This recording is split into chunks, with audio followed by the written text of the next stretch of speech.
On the banks of the Nile, where the sun's dance weaves eternity over the waters, ancient Egypt was born.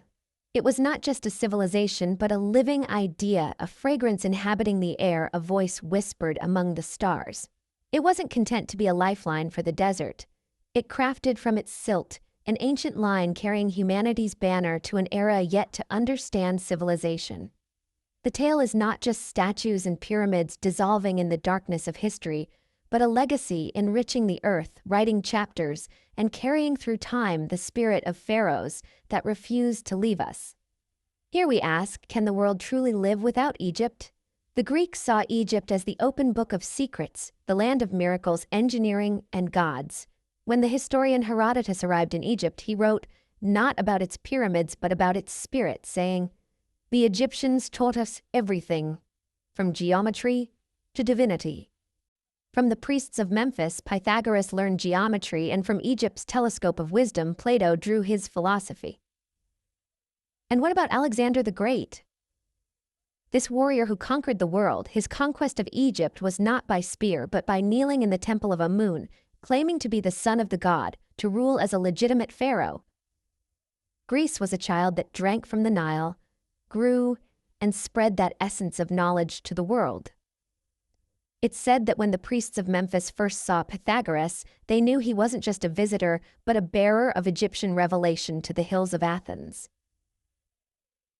Egypt wasn't merely a land occupied, it became a source of artistic and religious inspiration for an empire that longed to embrace the entire world. Cleopatra, the last queen of Egypt, didn't just captivate the heart of the Roman leader Antony, she transformed Rome into an exhibition of Egyptian art. The Caesars were not merely fascinated. They transported Egyptian obelisks to stand proudly in the squares of Rome and even the Vatican. Whenever you pass one of these columns, remember they weren't carved in Italy, but brought by Rome from the land of the Nile, a testament to a nation that never truly died. On the religious front, Rome couldn't resist the allure of Egyptian gods.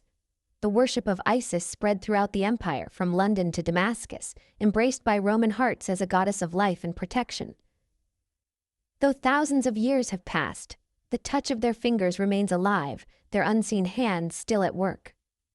Take, for instance, the Eye of Horus, which has become a global symbol of protection. It's now part of modern designs, used in jewelry and even in Hollywood films that tell mysterious tales of Egyptian civilization.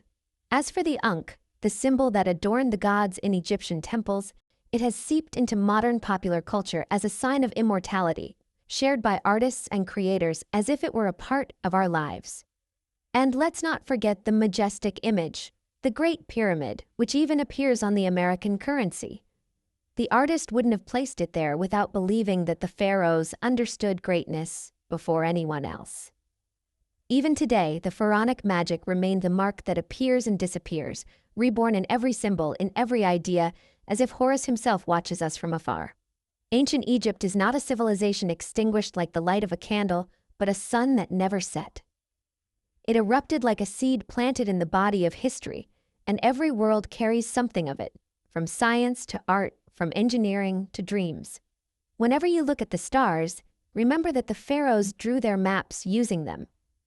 And whenever you write something, remember that Thoth might have once smiled, secretly inscribing your name on a matter his hands drafted in an undiscovered papyrus. Egypt is not just a land to be inherited, but an idea that dwells in the soul. It is a renewing legacy pulsating among us. It is the link between the civilizations of yesterday, the present of today, and the future of tomorrow. This is Egypt, the story that never ends.